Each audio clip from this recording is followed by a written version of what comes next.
الشيطان الرجيم. بسم الله الرحمن الرحيم. الحمد لله رب العالمين، والصلاة والسلام على سيد المرسلين وعلى آله وصحبه أجمعين. سبحانك لا علم لنا إلا ما علمتنا إنك أنت العليم الحكيم. رب اشرح لي صدري ويسر لي أمري واحلل عقدة من لساني يفقهوا قولي. اللهم صل على سيدنا محمد وعلى آله وصحبه ومن تبعهم بإحسان إلى يوم الدين. أيها الناس اتقوا الله وتزودوا فإن خير زاد التقوى. السلام عليكم ورحمة الله وبركاته. Alhamdulillah, baiklah sama-sama kita rafakkan kesyukuran kepada Allah Subhanahu wa taala kerana dengan keizinan, rahmat dan inayahnya kita dapat sama-sama pada malam yang berbahagia ini berhimpun dan berkumpul untuk sama-sama kita orang panggil review ataupun kita bedah buku lah, sebuah karangan yang menghimpunkan 40 hadis berkaitan dakwah dan tarbiyah. Pada pertemuan yang lepas kita bincangkan keutamaan ikhlas. Keutamaan ikhlas yang mana dalam kita melaksanakan usaha dakwah dan tarbiyah ini, perkara utama yang menjadi kelihatan atau menjadi pandangan Allah Subhanahu wa taala ialah bagaimana kita meletakkan keikhlasan dalam kerja buat kita. Apapun perbuatan yang kita lakukan kepada Allah Subhanahu wa taala, baik kerja dakwah, baik kerja tarbiyah, baik kerja dalam dunia dan juga menuntut fardu-fardu kefarduan kepada Allah Subhanahu wa taala, pokok pangkalnya ialah keikhlasan. Bagi orang yang meletakkan keikhlasan dalam perjuangan mereka, itu yang disebutkan sebagai tidak hidup dipuji, tak mati dikeji. Sebab apa? Dia meletakkan dasar perjuangan dia adalah ikhlas kepada Allah Subhanahu wa taala. Kita bincangkan pada hadis yang seterusnya yang menceritakan perihal dakwah dan tarbiyah. An Jabir bin Abdullah qala bainana an-nabiy sallallahu alaihi wasallam qa'imun yawm al-jum'ah idza qadimat 'ayru ila al-Madinah فابتدرها أصحاب رسول الله صلى الله عليه وسلم حتى لم يبقى معهم إلا 12 رجولا فيهم أبو بكر وعمر. قال ونزلت هذه الآية وإذا رأوا تجارة أو لهوا انفضوا إليها. Surah Jumu'ah. Daripada Jabir bin Abdullah, hadis ini ceritakan, diriwayatkan daripada Jabir bin Abdullah, katanya bainan Nabi sallallahu alaihi wasallam, ketika mana Nabi sallallahu alaihi wasallam berdiri menyampaikan khutbah. Kata Jabir, ketika mana Nabi sallallahu alaihi wasallam berdiri menyampaikan khutbah di Masjid Baginda yang mulia di Madinah Al-Munawwarah, qa'imun yaumul Jum'ah. Baca khutbah pada hari apa? Baca khutbah pada hari Jumaat. Maksudnya pada hari itu kaum muslimin berhimpun. Tetapi ketika itu disebutkan bahawa ketika mana Madinah ketika itu berada dalam keadaan kemarau yang panjang, lama terputus bekalan makanan. Maka Nabi sallallahu alaihi wasallam ketika mana hari Jumaat, qa'imun yaumul Jum'ah, menyampaikan khutbah di mimbar. Idza qadima 'ayru ila al-Madinah, datanglah kafilah dagangan daripada ke Madinah. Ketika mana menyampaikan khutbah, tiba-tiba datang kafilah perdagangan. Rombongan perniagaan datang. Mungkin dulu taklah macam kita masjid tutup gini. Nabi berkhutbah di dalam masjid terbuka, Masjid Nabawi. Kita fikir macam mana lah masjid yang terbuka. Mungkin kita suasana kita begini, kan? Suasana begini, masjid ada ekor bertutup sebagainya. Mana-mana masjid kita pergi, ginilah. Kita tak dapat gambaran bagaimana Nabi sallallahu alaihi wasallam berkhutbah di atas mimbar yang di belakangnya yang Nabi menggunakan pohon tamar sebagai mimbar, kan? Terdengar kan? Selepas itu sahabat buatkan mimpan ada proper pada Nabi, menangis pohon tamar tersebut. Kita tak dapat bayangkan. Dalam gambaran kita pada kecil dalam sekarang, inilah suasana di masjid 2016 tuan, 2016 saya ke Darfur, Sudan. Ke Darfur, Sudan ketika itu waktu solat asar tak salah. Jadi ketika waktu solat asar, datanglah jemaah nak menunaikan solat di padang.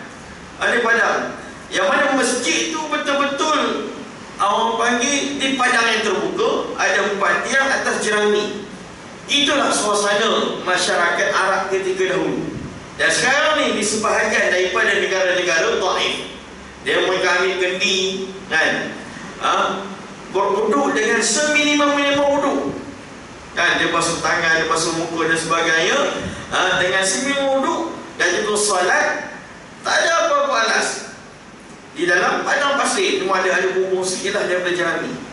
Kita fikir inilah mungkin suasana pada zaman Nabi sallallahu alaihi wasallam. Sebab tu ada hadis saya yang ceritakan bagaimana di ruang solat Nabi ada seorang Badawi yang kencing di dalam masjid Nabi. Kencing. Sayyidina Umar kata nak pegang kepala dah tak pedang. Nabi kata biarkan dia habis kencing. Biarkan dia habis kencing, kemudian dia ambil tanah tu dikambuskan tempat najis tersebut. Sebab apa? Di kawasan tanah. Habis itu kalau kita marah dia ketika dia kencing, dia akan berlari, habis kawasan masjid lain-lain kena-kena dengan najis. Kan? Mungkin itulah suasana dia. Kita tak biasa pergi. Alhamdulillah baru-baru ni tuan, yang sama Malaysia kita dah buat 3 buah masjid di Bumi Chat. Di Bumi Chat kita dah buat 3 buah masjid. PKP dahulu kita buat hasil bersumbangan orang ramai. Alhamdulillah masjid yang pertama kira lebih kurang 200,000, 300,000 kita kumpul kurang daripada 3 bulan. Alhamdulillah kurang daripada 3 bulan kita kumpul, asal kita dapat sebuah je masjid pertama di Bumi Chat. Tapi kita tak dapat sekat 300,000 orang donate cukup banyak. Sampai kutipan hampir daripada 1.8 juta. Jadi terpaksa kita buat 3 buah masjid perasingan di Bumi Chat sana. Alhamdulillah kita dah resmi sebahagian dia dah masjid pertama di Bumi Chat yang memberi keselesaan kepada masyarakat Islam di sana. Baik. Jadi ceritanya pada hari Jumaat Nabi SAW berkhutbah, tiba-tiba datang dagangan perniagaan, datang semua. Dan orang ketika itu terputus bekalan makanan. Maka ketika itu semua pergi menyerbu rombongan perniagaan yang membawa barangan-barangan pakanan dan makanan juga kelengkapan. Fabtadara ashabu Rasulullah, lalu bersegeralah para sahabat Nabi menyambut apa? Menyambut kafilah yang datang.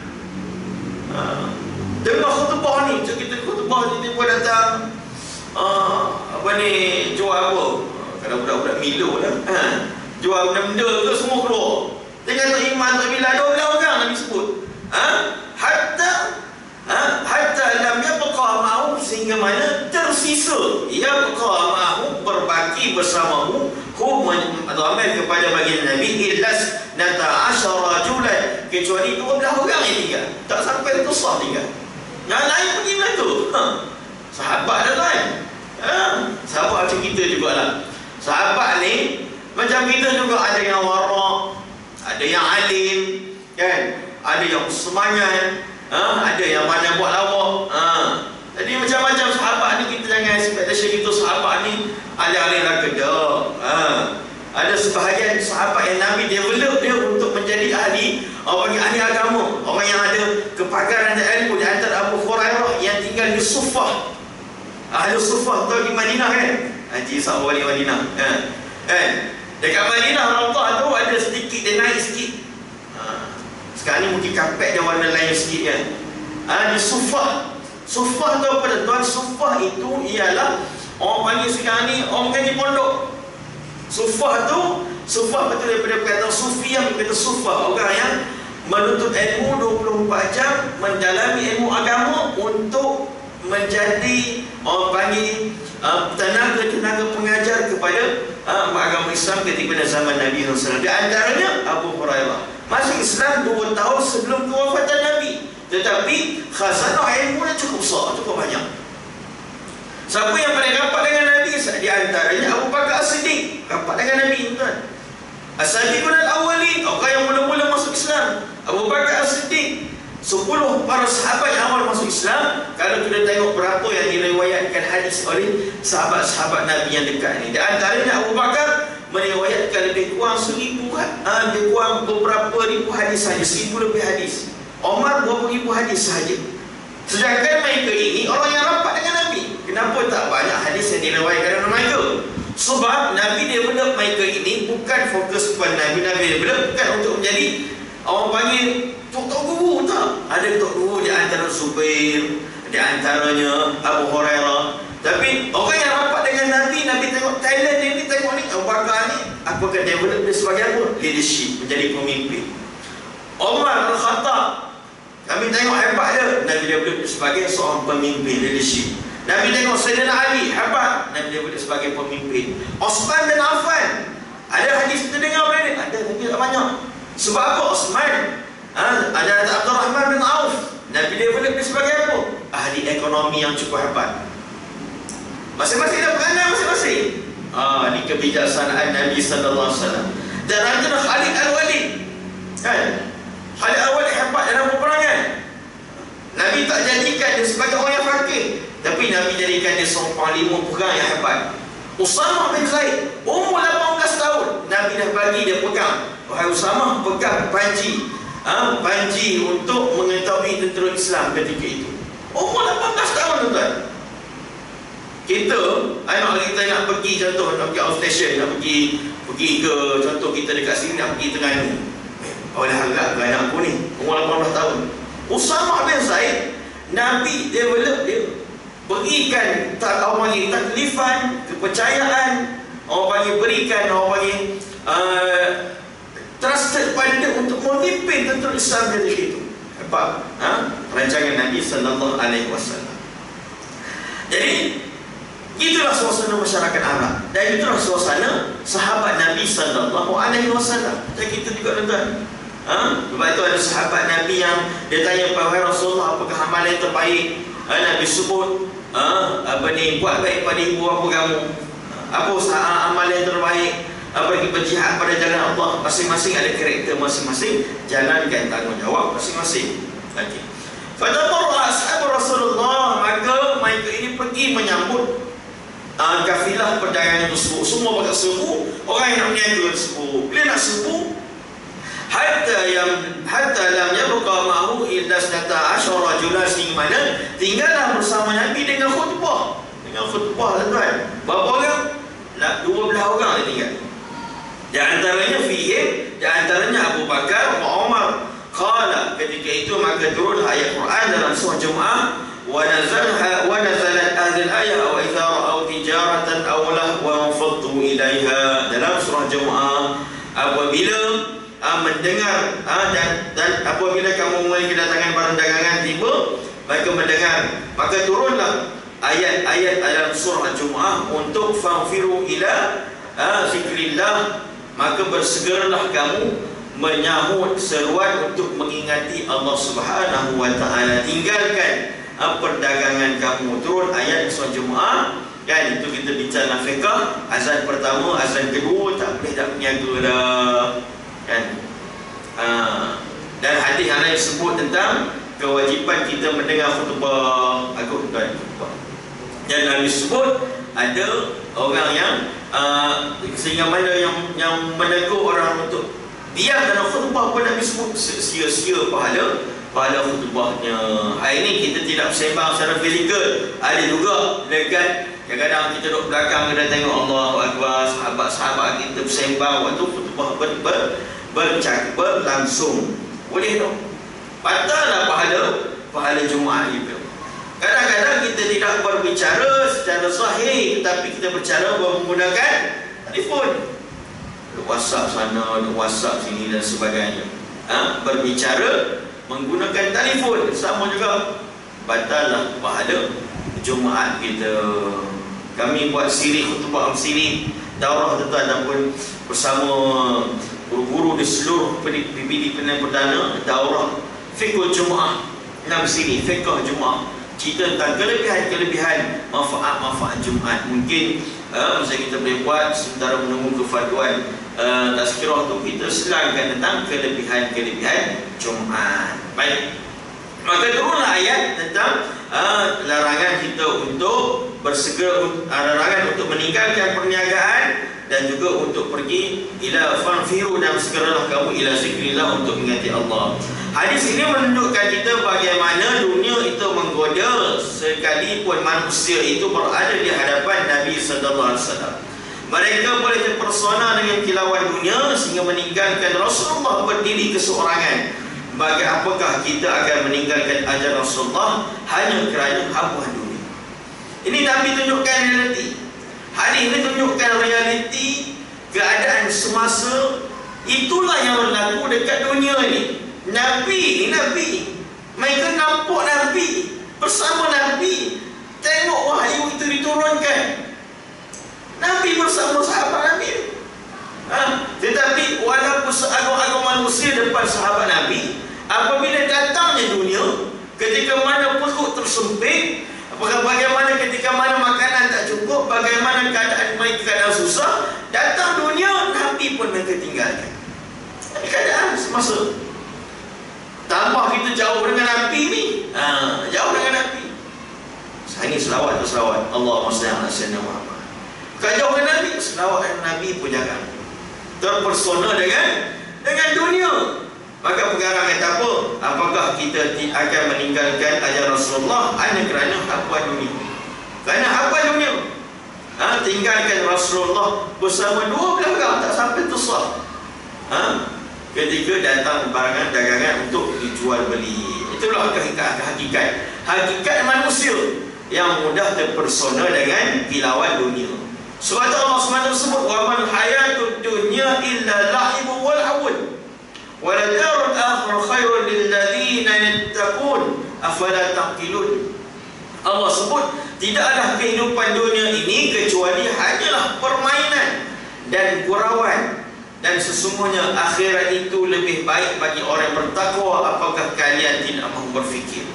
Ini Allah sebut hakikat dunia yang disebut wa man hayatud dunya illa la'ibun wa lahwun, melainkan permainan dan gurau senda. Dunia ni main-main saja. Tapi itulah yang menjadi benda yang kita kejar, benda yang kita menjadi godaan terhadap dunia. Syekh Abdul Rahman Nasir As-Sa'di rahimahullah menjelaskan hakikat kehidupan dunia dan akhirat. Kehidupan di dunia ada sekarang permainan dan gurauan. Permainan dengan anggota badan dan gurau senda dengan masalah hati. Permainan dengan anggota badan dan gurauan dengan masalah hati. Hati akan menjadi bingung dan bimbang kerana dunia. Yang hammud dunia zulumatun. Ada kata Osman bin Affan, hammud dunia, kita mikir tentang dunia, menjadi hammud dunia zulumatun fi qalbi, akan menjadi kegelapan hati. Wa hammul akhirah nurun fi qalbi, dan akan kita gelisah memikirkan akhirat, akan menjadi penerang kepada hati. Kita bingung tuan, yang menjadi masalah kat dunia ni. Masalah apa kita fikir? Dunia. Betul? Ada tak dalam kehidupan ni yang menjadi membingungkan pada otak kita ialah masalah akhirat? Ada.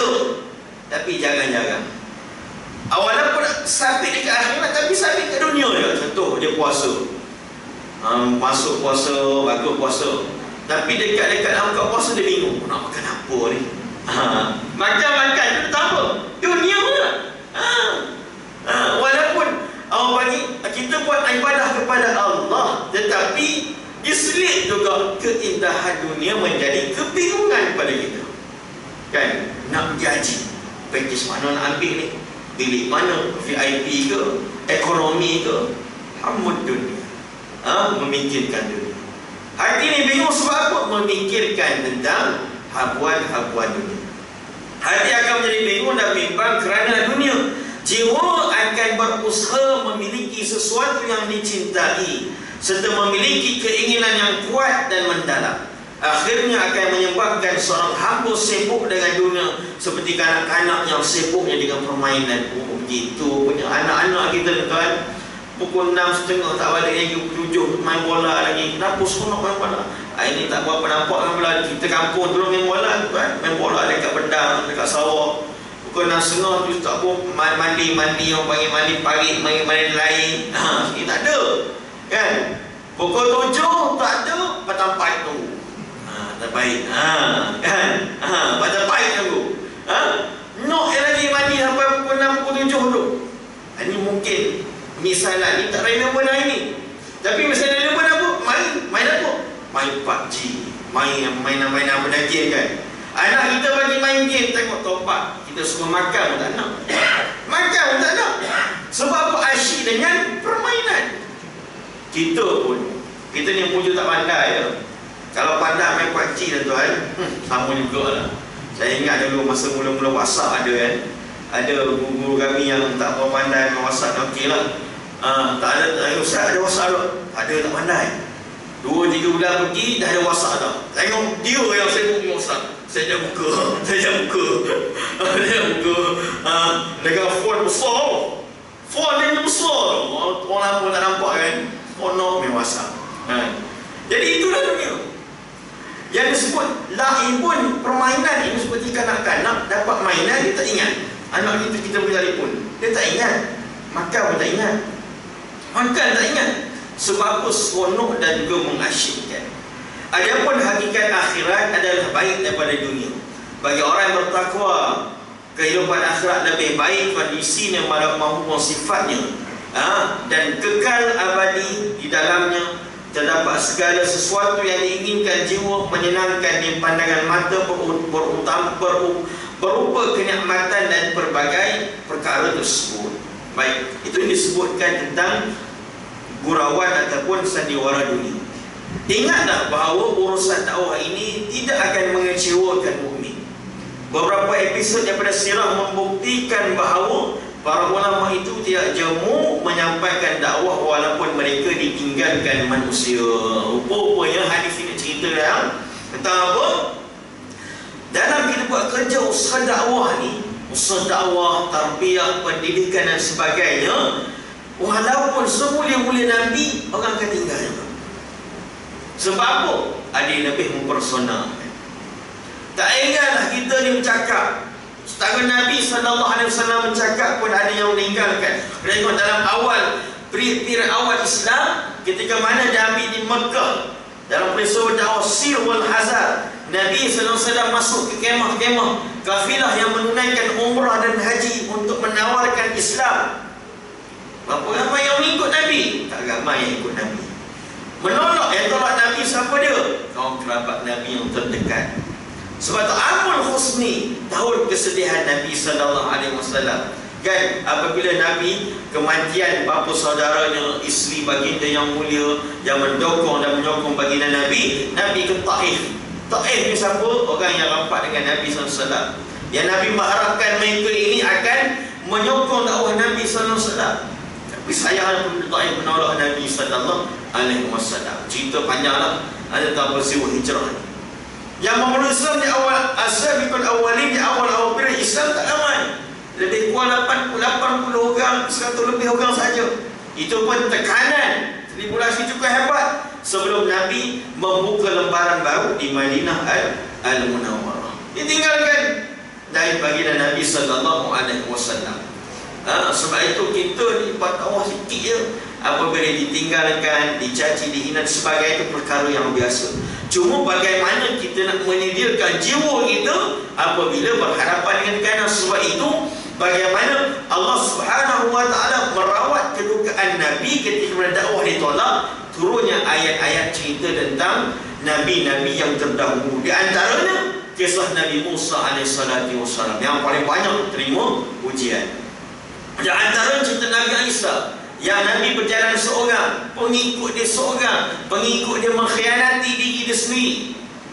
Dan Nabi-Nabi yang terdahulu, peristiwa Isra dan Mi'raj, Nabi menjadi imam kepada para Nabi yang terdahulu. Nabi tengok ada Nabi yang ramai pengikut dia. Nabi tengok ada Nabi yang ada 20 orang pengikut dia. Nabi tengok ada Nabi yang ada 10 orang pengikut dia. Nabi tengok ada Nabi yang seorang dah pengikut dia.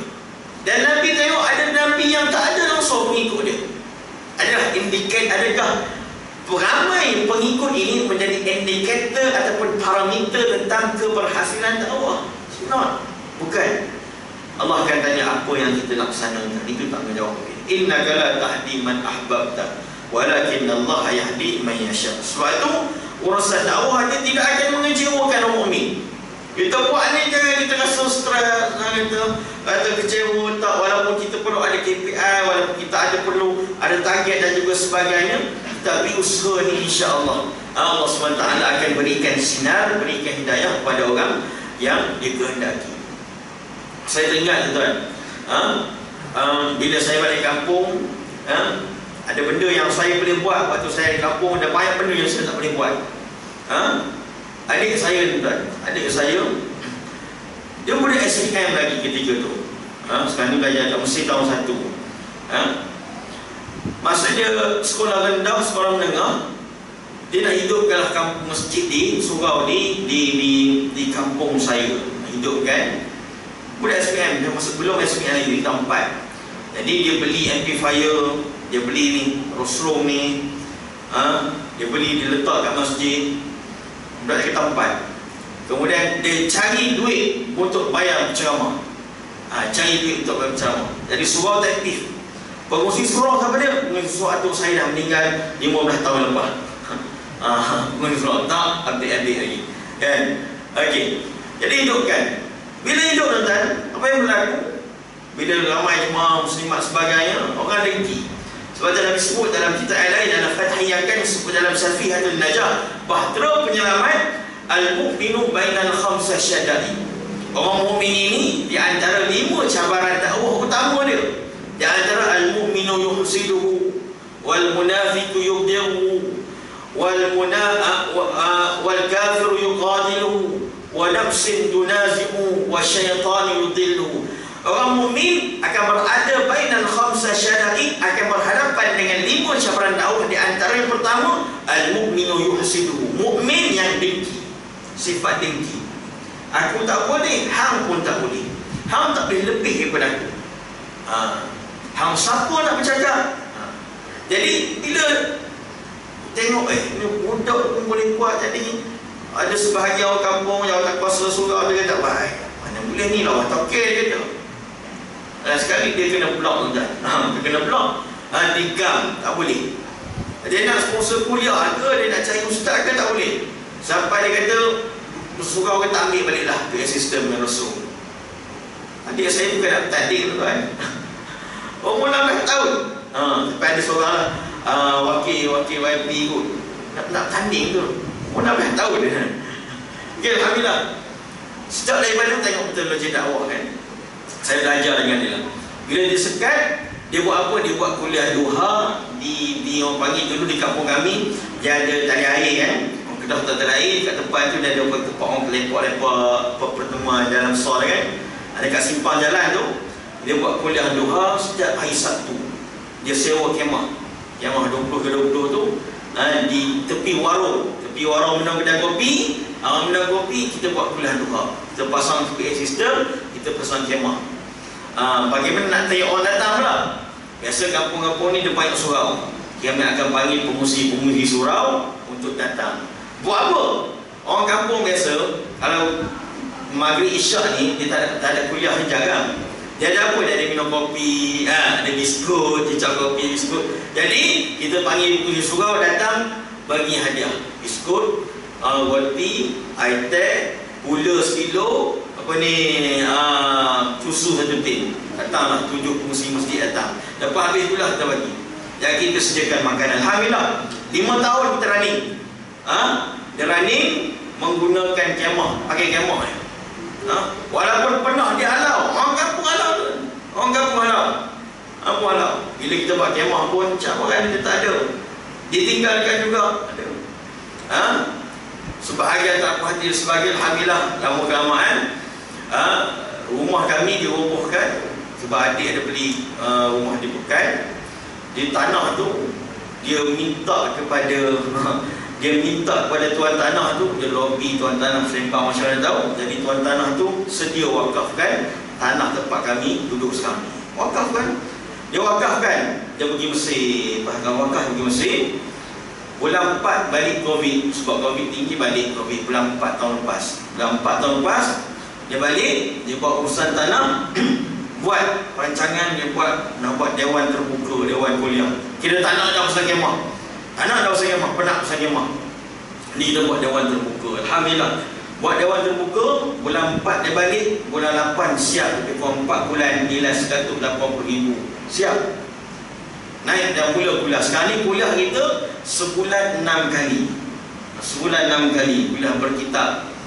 Sediakan makanan kepada orang kampung. Dia punya penyertaan lebih kurang 60 ke 70 orang. Kita sediakan makanan setiap minggu. Setiap minggu kita sediakan makanan. Dan terbaru kita buat kuliah pada hari kerja. Orang kampung ni tak kerja, salah. Dia bendang kan. Hari Khamis kita sediakan 6 kuliah sekali. Sekali dia kat mana? Dia kat Mesir lagi. Dan dia remote control daripada Mesir. Kadang-kadang saya minta sponsor dekat dia. Kadang-kadang dia minta sponsor saya. Abang minta sponsor kat dia. Baru ni banjir ni, kata the on nak pakai beli water jet ada sponsor. Dia kat Mesir dengan belajar tu, tak sponsor sikit. Dia pay in lah kat saya dalam 1,000 lebih beli water jet. Alhamdulillah. Tapi dia cabaran tersebut ditinggalkan. Bukan dia tinggalkan, dihalau. Dihalau. InsyaAllah bulan 3 ni kita buat lekak ulama' negeri Perak. Lekak mahabah ulama' negeri Perak. Dia Dewan Isyraqiyah kita, insyaAllah. Sekarang ni kita boleh manfaat kita. Dah dewan tu boleh buat kenduri kahwin. Jadi untuk kampung kenduri kahwin, guna je. Bayarlah fee sikit RM500 dia minta untuk bayar api air. Alhamdulillah. Jadi disebutkan bahawa dalam usaha dakwah ni jangan rasa kecewa. Walaupun kadang-kadang orang menolak kita. Nabi yang mulia 12 orang yang datang sebab tu terpesona dengan kilauan dunia. Ibn Asakir menggambarkan tentang tabi'in yang terkenal iaitu Atha' bin Rabah. Bin Rabah seorang mukmin yang sangat redha. Beliau menyampaikan pengajiannya hanya dihadiri oleh 7 ataupun 8 orang sahaja. Atha' bin Rabah kuliah ada 7-8 orang ni. Alhamdulillah ni ramai lah kau ni. Kan? Sedangkan keilmuannya adalah tidak dinafikan. Kata seorang lagi kepada Ibn Umayyah, la yafnan nas fil hajj ghairul Atha', tidak akan mengeluarkan fatwa berkenaan tentang haji sekiranya Atha' bin masih lagi ada. Atha' ni ulama yang hebat ni, berapa orang pengikut dia yang dengar pengajian dia? 7 ataupun 8 orang sahaja yang mendengar pengajian. Sebab tu kita jangan rasa down apabila kita menyatakan satu. Kita respect pada jemaah-jemaah dakwah kita, jemaah tabligh kan. Kadang kita tak mampu buat macam itu. Tak mampu dah tuan. Dah pergi ketuk rumah keluar barang. Mampu dah kita. Kita tak mampu. Kita berterima kasih kepada mereka kerana mereka telah melaksanakan sebahagian fardu kifayah yang kita kena laksanakan. Betul tak tuan? Kita tak buat. Kalau usaha dakwah ni tak buat, masuk di fardu kifayah ni, kalau tak ada orang buat, berdosa lah. Tapi jemaah ini yang ada dakwah ni, dia keluar ketuk rumah, ada pergi masjid, ada pergi dakwah dan sebagainya, kan? Kita ucap terima kasih. Terima kasih telah melunaskan sebahagian daripada tugas-tugas kami. Ucap terima kasih kepada mereka kerana melunaskan sebahagian tanggungjawab dan tugas kita. Kita sponsor lah sikit jemaah yang datang, bagilah sikit ni semangat kepada kami untuk mereka berdakwah walaupun mereka tak pernah minta, kan? Ada mereka telah mengorbankan masa mereka, tenaga mereka untuk melaksanakan tanggungjawab yang sepatutnya kita kandas bersama-sama. Tapi kita dah subkontrakkan kepada mereka. Kenyataan membuktikan tahap keilmuan yang tinggi yang dimiliki oleh Atha' bin Rabah sehingga tiada siapa pun berani memberikan fatwa sekiranya Atha' masih hidup, namun dalam menyampaikan dakwah beliau tidak pernah jemu untuk meneruskan sekalipun hanya disahut oleh segelintir masyarakat. Atha' ni orang alim, tapi yang datang, yang dengar pada pengajian beliau hanya beberapa orang. Hanya beberapa orang. Walaupun itu sebut satu perkara kan, orang dengar tak dengar, jangan putus asa. Jangan putus asa. Saya ingat kadang-kadang kuliah kita ada 4-5 orang tengok. Ni ramai yang sebut. Ada setengah di kampung-kampung kecil kan. Baru ni saya balik kampung sekejap, kematian atuk saya. Balik hari Khamis, hari Jumaat datang balik. Jadi kita hari Jumaat baru ni lepas solat nazar, ni masjid kita minta ustaz, minta baca khutbah. Tengok khutbah sedap tuan-tuan. Belia tentang belia. Tapi kampung tu nama kampung tua. Nama kampung tua. Memang orang di kampung majoriti kampung orang tua. Orang tua lah tu. Tak ada orang muda. Jadi nak baca khutbah tentang belia. Tapi kita sampaikan juga lah, mungkin menjadi perangsangan kepada untuk memberi motivasi kepada anak-anak mereka. Baik. Ini Hanbal bin Ishaq pula menceritakan bahawa Imam Ahmad bin Hanbal menghabiskan proses pengajian kitab musnadnya Surah Amla dengan hanya 3 orang pelajar, iaitu Hanbal, Saleh dan Abdullah Sir Alam bin Mubarak. Ini sebagai ulama dia kata ada yang mengaji dengan dia hanya 3 orang je. 3 orang sahaja datang mengaji konsisten. Itu yang mengajar mengaji ni, yang mengajar mengaji jangan kita rasa down. Walaupun ada murid kita yang istiqamah seorang 2 orang, jangan rasa down. Sebab mereka ini adalah murid yang istiqamah, dan kita dapat lahirkan murid istiqamah inilah yang akan menjadi orang panggil nukleus kepada untuk menimbulkan sel-sel yang baru, untuk menjadi orang panggil mencetak kader-kader dakwah untuk menyambung mata rantai perjuangan kita. Sikit tak apa, biar berkualiti, biar berkualiti kan. Imam Ahmad bin Hanbal 3 orang saja. 3 orang saja. Sebab tu jangan kita rasa berputus asa. Apa yang kita buat tidak diterima ataupun tidak didengar. Setinggal waktu Covid dulu kan, ada sahabat-sahabat yang ke Sarawak tanya, ustaz macam mana nak balik Sarawak. Kita pun tanya dengan kawan kita yang ada kat Sarawak. Dia kata perlu awal-awal dulu nak pergi Sarawak, walaupun orang Sarawak nak masuk balik naik flight, kena buat PCR sebagainya. Saya tanya tu kawan tu, dia duduk sana, duduk di Sarawak. Saya tanya nak tanya kursi dia. Dia kata, kawan saya nak ke Sarawak, nak balik ke staff saya ni. Staff saya ni kawannya. Tak apa Ustaz bagi nombor akaun, saya sponsor 2 orang staff Ustaz tu buat PCR 500 lebih. Saya tak minta duit pun. Dia kata, saya teringat satu yang sebut. Mula-mula masa orientasi pelajar, masa orientasi pelajar ni kan, kita bagi senior ni, kita buat tazkirah, ustaz cerita tentang 7 anggota wudu, 7 anggota sujud. Itu yang dia ingat kan? 7 anggota sujud, 7. 1, 2, 3, 4, 5, 6, 7. Saya pun tak ingat bila masa dia sebut. Kita pun tak ingat bila dia sebut. Dia kata itulah yang saya pegang sampai sekarang. Ustaz sebut 7 anggota sujud, dan itu yang saya jaga sampai hari ini. Dan saya hargai sangat ilmu yang Ustaz berikan. Kita pun tak ingat dah bila dia sebut. Sponsor. Baik. Kadang-kadang benda yang simple, bila orang dengar, orang akan laksanakan dan amalkan. Baik. Begitulah rumlah dakwah. Seorang pendakwah akan diuji dengan dunia.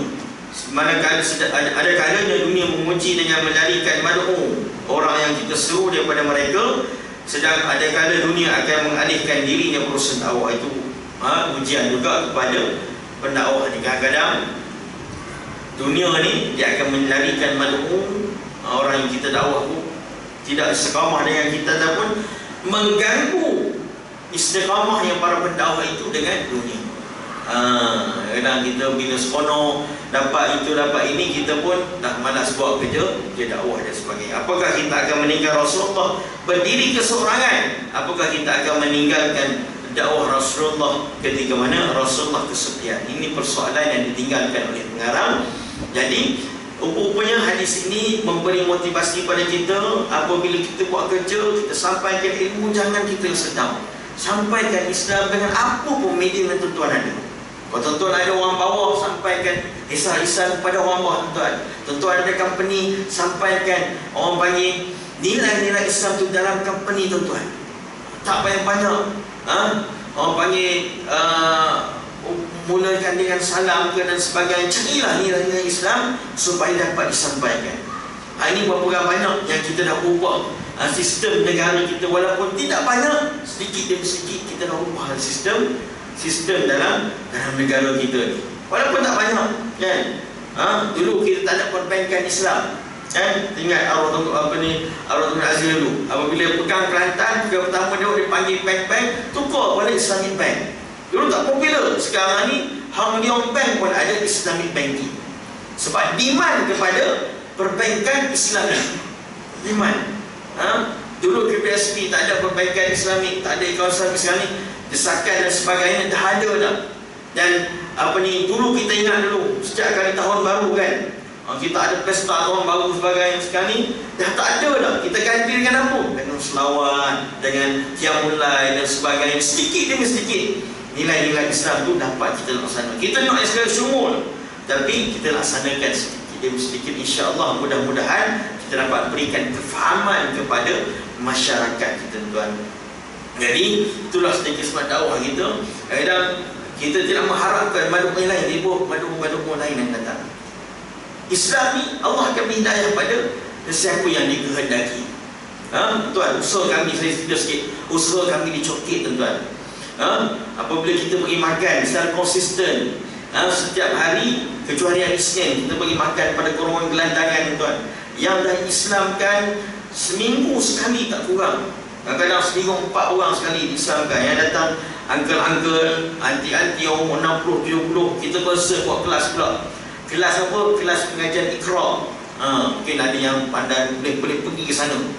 Kita pergi makan, dakwah dengan pergi makan dia. Semalam kita buat posting untuk one setahun punya pembelanjaan dengan satu pack makanan kali 200 orang, 200 orang setiap hari. Tak banyak, tuan-tuan. Kami hanya perlukan lebih kurang RM560,800 saja sebulan. Ustaz, duit mana? Kami tak nak tahu masjid, tuan-tuan. InsyaAllah ada. Baik, kita running. Kita running, alhamdulillah. So, ada yang datang bagi semangat dan sebagainya. Kita tengok pengislaman. Tengok dakwah tu datang macam-macam datang. Gester-gester datang. Baru ni ada gester tak puas hati. Biasa, tuan-tuan. Kuala Lumpur. Gester-gester datang sebagainya. Kita bagi tahu kita hanya buat sekian. Alhamdulillah, setakat ni Allah SWT lindungi lagi relawan-relawan kita. Kita bangunkan masyarakat kita. Nak cerita masuk kelandangan ni banyak cerita-cerita yang panggil dalam universiti kehidupan. Sebut kita masuk ke Cokit, kita masuk Jalan Tak. Saya sebut pada biasa kita bergabung pelajar universiti kita untuk outreach. Kita sekarang ni kita bukan belajar di universiti tempat ni, tapi hari ni kita belajar di universiti kehidupan. Ni setiap pakcik-pakcik macam-macam duduk tepi jalan ni, dia ada 1001 cerita yang menyebabkan dia duduk di tepi jalan. Berapa tahun dia tepi jalan? Ada yang setahun, ada yang 4 tahun, ada yang 15 tahun duduk tepi jalan. Inilah lapangan belajar dengan mereka ni. Ada yang berani sharing dan sebagainya. Wallahualam, mudah-mudahan kita mendapat manfaat. Allah SWT berikan kekuatan kita untuk meneruskan juga kerja dakwah, insya-Allah. Wabillahi taufiq. Assalamualaikum warahmatullahi wabarakatuh.